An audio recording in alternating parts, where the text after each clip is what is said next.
You are listening to the Hiking Radio Network, where we talk the walk with shows by hikers, about hikers, for everybody. I'm wondering if you'd go wandering with me through the wilderness and woods to where the winds are blowing free, through the darkness of the night, heading toward the morning. Welcome to the Jester Section Hiker Podcast with the spotlight on section hikers. And I'll spread the word and you beat the drum. We'll round up the troops and get the gang to come, and we'll leave the streets and these neighborhoods, head over the river and through the woods. Hello, everybody, and welcome to the Jester Section Hiker Podcast, your premier podcast with the spotlight on section hikers, and I am your host, Julie Jester Gayheart.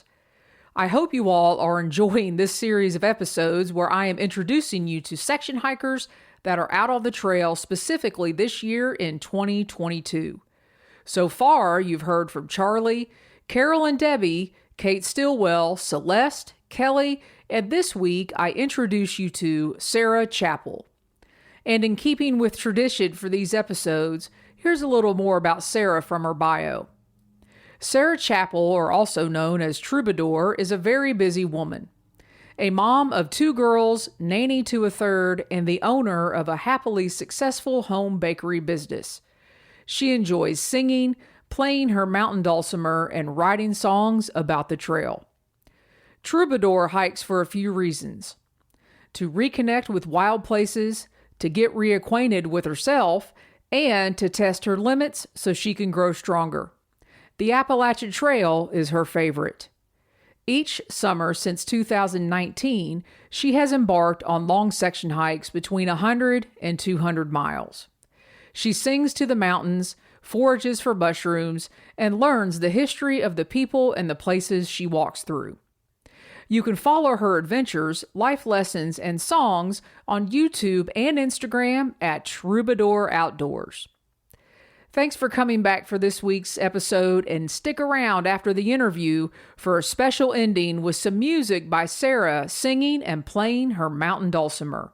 And now on to Sara, or known out on the trails as Troubadour.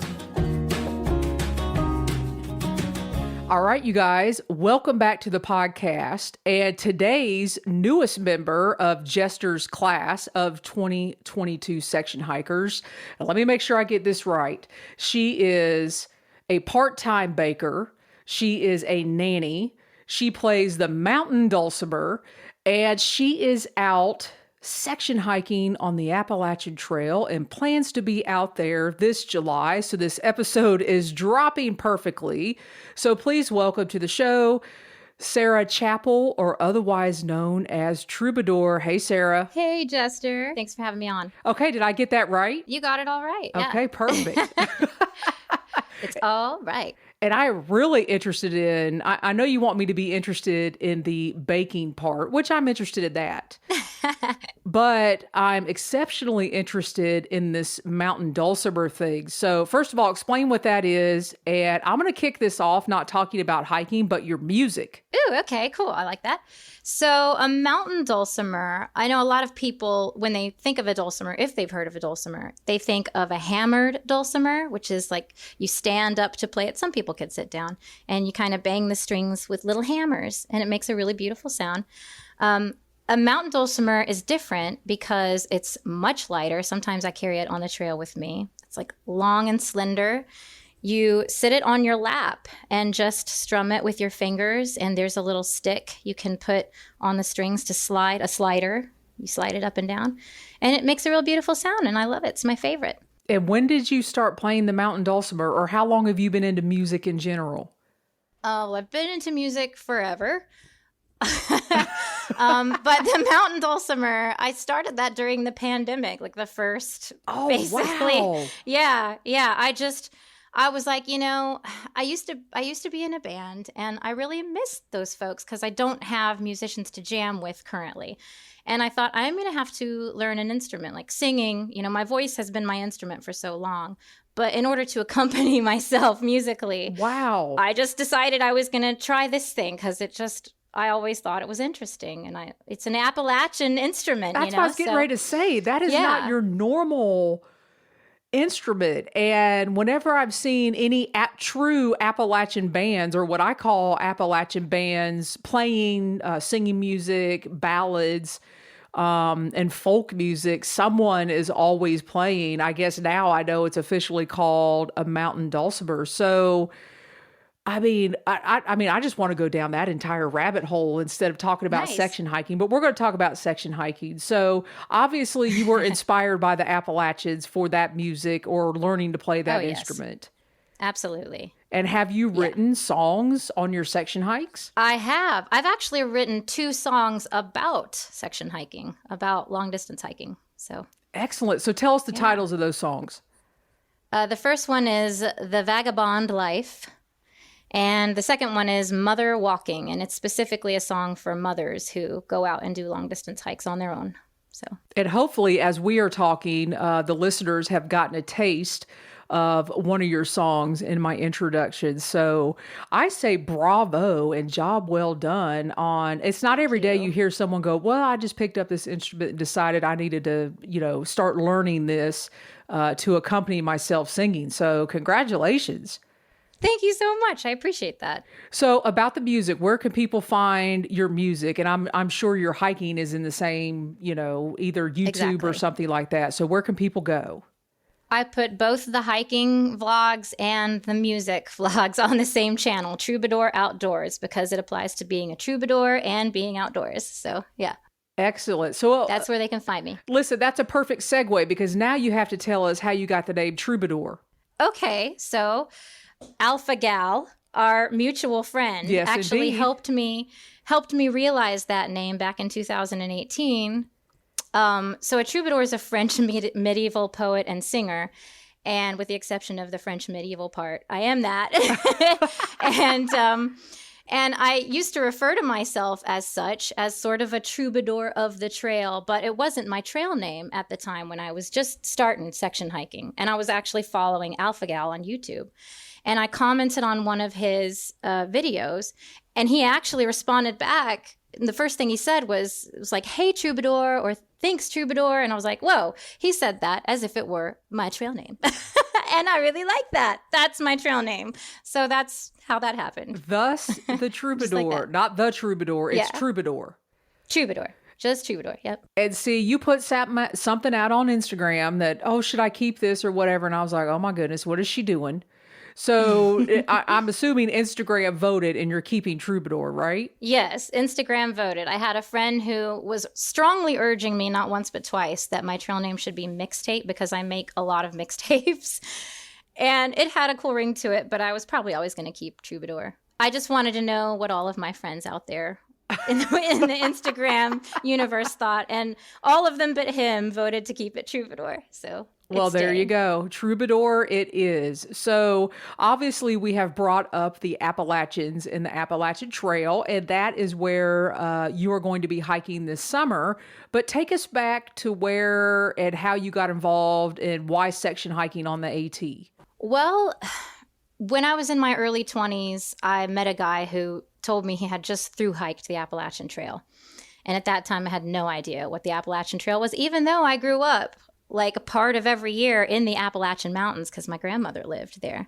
I had no idea what the Appalachian Trail was. And he told me, oh, well, it goes all the way from Georgia to Maine. And my mind was blown. And I just thought, what an amazing time in life that must be to walk through states, across state lines, through the wilderness, and just, be a vagabond. I've always loved the thought of that. But I was a chef for many years, for about 13 years. I went to culinary school, went into restaurants, became a single mom, and I didn't have time for so many years. And then in 2018, I just decided it was time. I really don't know I couldn't tell you what happened.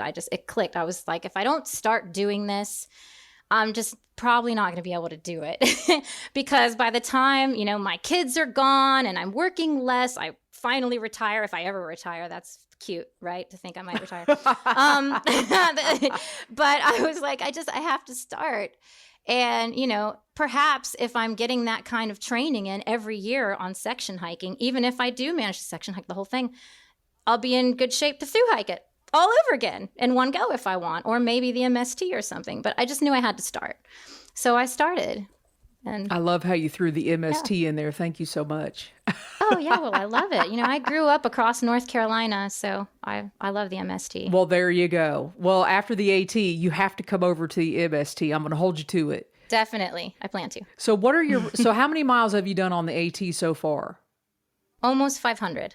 Excellent. And where have you hiked? Are you doing like the whole straight line thing? Are you doing in chunks? Or tell us what you're doing. They're all out of order, but I am planning to cover every part of it. So I haven't done Georgia yet, but I've done from the bottom of North Carolina up to the Grayson Highlands, basically. So excellent. With a little chunk missing. Actually, it's quite a big chunk. A big chunk missing in North Carolina between Hot Springs and the Roan Highlands, and then a small chunk in Virginia. Gotcha. So where are we heading out to this summer? And you're going to be hiking the entire month of July, right? Yes, pretty much. And I'm just going to make it as far as I can. For the first time, I've just latched onto this attitude that I really am not going to say I'm going to start here and end here.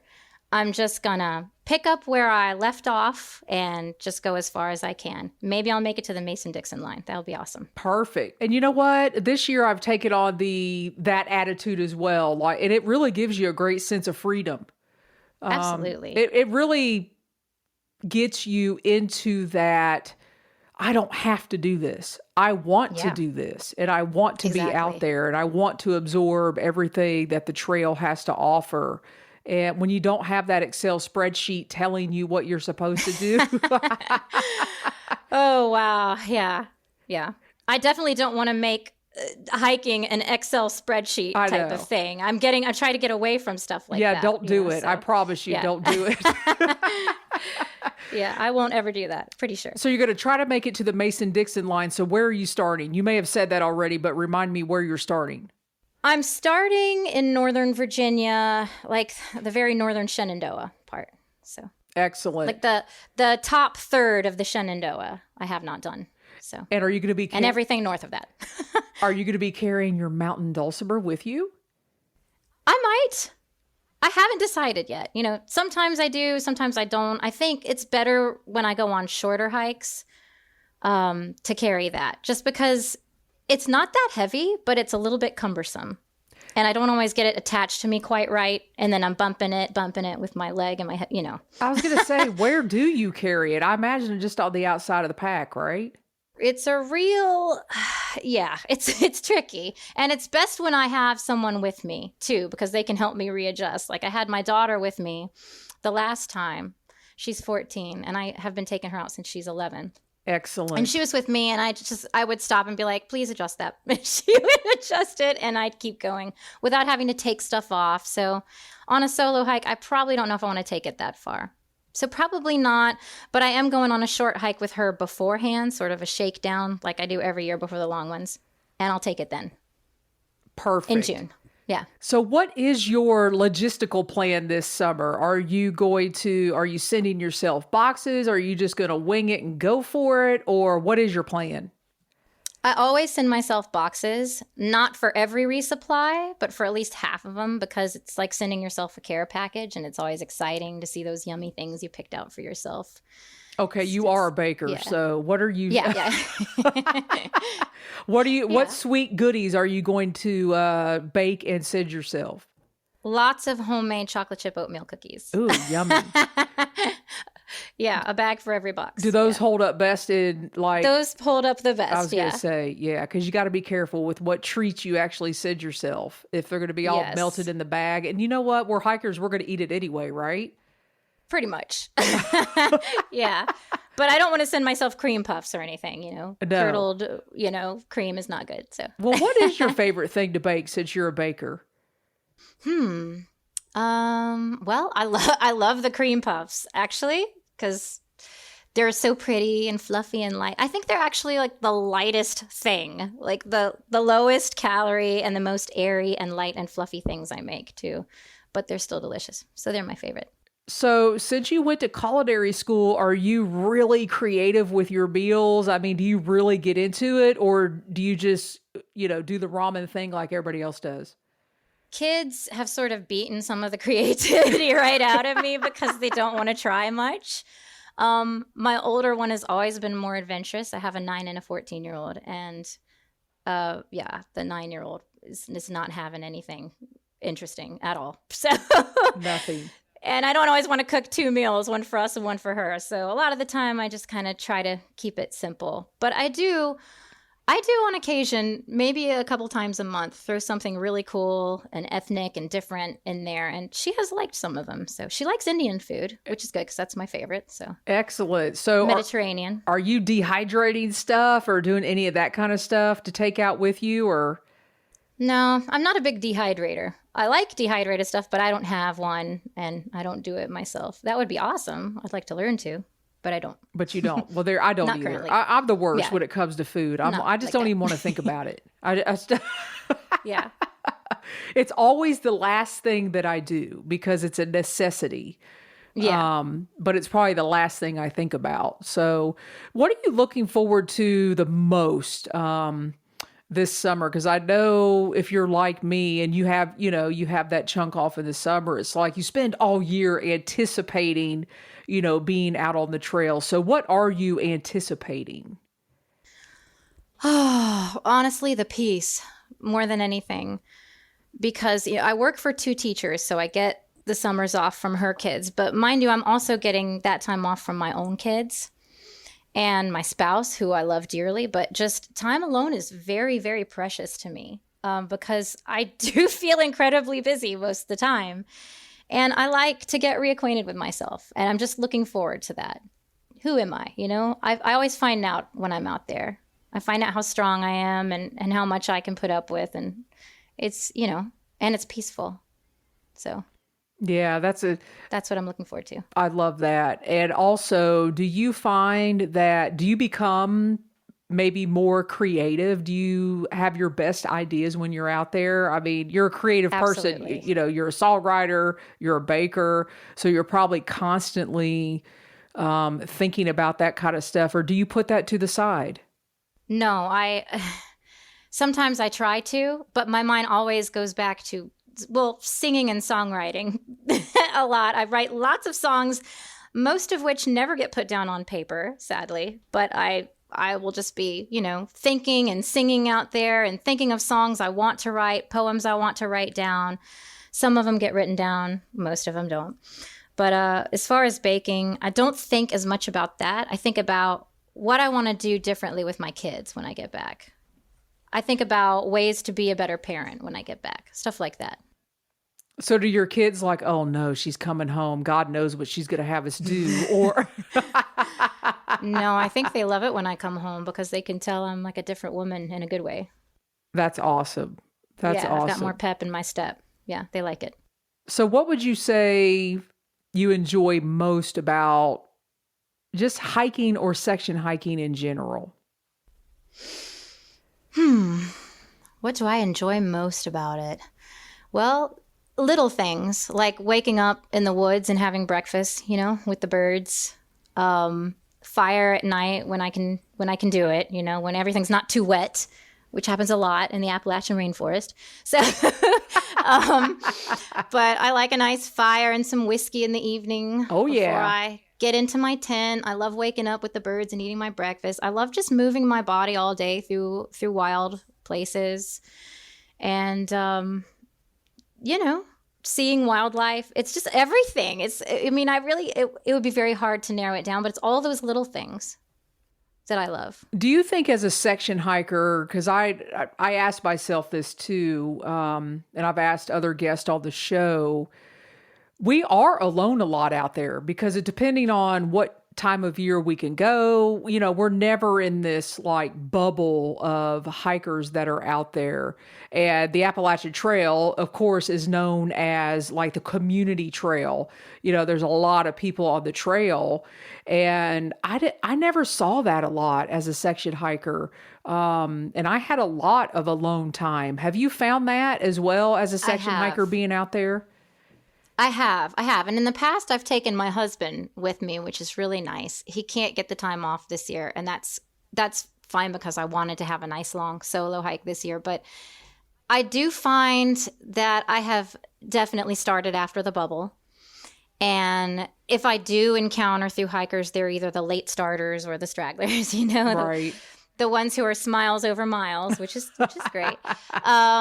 And I do meet section hikers, though. I met a guy on last year's lash who was doing almost as long a lash as I was doing, and his name was Tool Time. And we ended up kind of a little tramily. You know, he and I and my friend Sonic at first, and then Sonic and I parted ways, and Scott met up with me. So the Wandering Scott is my husband's trail name. He wears a kilt.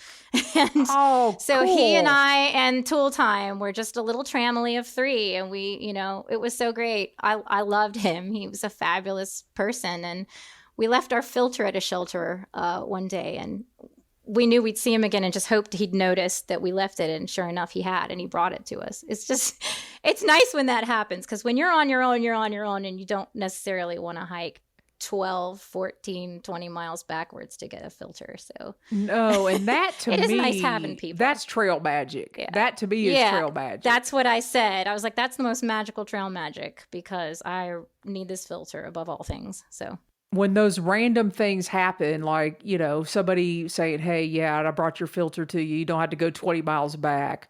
Or, you know, maybe you need a ride and all of a sudden somebody comes along and says, oh yeah, I'm going there. I'll take you there. And things like that. That is the true trail magic. It is the best. And that is another favorite part when you run into that. It really does provide, you know, not necessarily the trail, but the people of the trail community really provide for each other. Yes, that is so true. And I think that's one of the things that, you know, I think I used to crave like the physical hiking. I like that too, but I also crave the community, the trail magic, and the various like just special people that you meet out on the trail. And it may not be a pack of people or a herd of people. It could be one person. Yeah. Yeah. And that's how it is for many of us section hikers who don't go out when the bubble is going out. You know, we meet one or two other people who become somewhat of a little tramily, or we see them, they come and go, and we never see them again. But the encounters are always nice at the shelters. You know, it's really lovely. I love the way I connect with the people who are on the trail. They're a very special variety of people, and I love them. Yes, indeed. Yeah. Yes, indeed. So, Sara, tell us how we could follow you, how we could support you, how we could see what you're doing, how we can encourage you. Well, I'm on Instagram, Troubadour Outdoors, the same name on YouTube. And we have a big project that my husband and myself will be starting on this summer. We're building a tiny cabin up at the southern foot of the Grayson Highlands. We bought a little piece of land there last year, and we're hoping to call it the Trail Magic Tiny Cabin.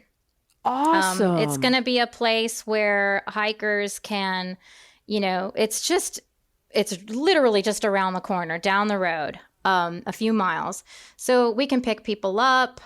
We'll be offering, you know, cold beverages, a porch you can sit on and hang out. You can camp. We'll have a loft that one or two hikers at a time can come stay if they really need to with us, you know.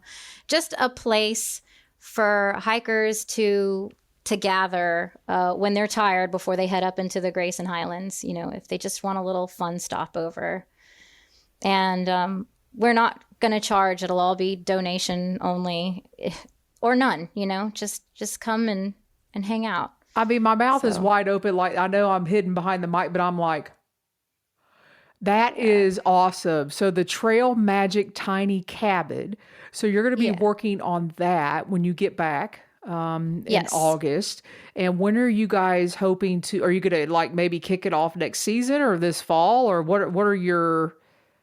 Well, it's a long road for us. We've been saving up money for a while. We got the land last year. This year, we're just preparing the land because it was a completely unimproved piece of land. It's actually right on the side of White Top Mountain. Oh, wow. So it's a piece of pasture land in a little valley on the side of the mountain.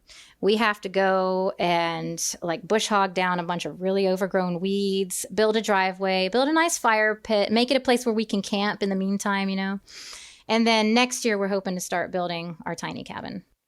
Excellent. Excellent. So what this means is you're just going to have to come back on and first of all, fill us in on how your hike went this summer, and then fill us in, or maybe we could follow you along the way. You could keep us posted.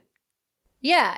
And I think the reason I mentioned that when you asked where people could follow and support me, it's something they can follow for sure. We'll definitely be putting out the call to anyone in the area who wants to help us build parts of it, because we're going to build it with our own two hands. My husband and myself have watched so many videos trying to learn how to do this and talked to people, you know, carpenters and all kinds of people. But yeah, we'll be putting out the call here and there for help with this or that and a place to camp and hang out with us in the meantime and have jam sessions and stuff. So excellent. Yeah.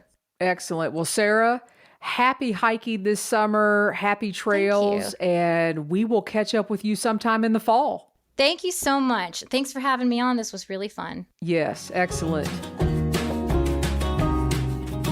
So much fun being able to chat with Sara and learn more about her music, baking, and her passion for section hiking the Appalachian Trail.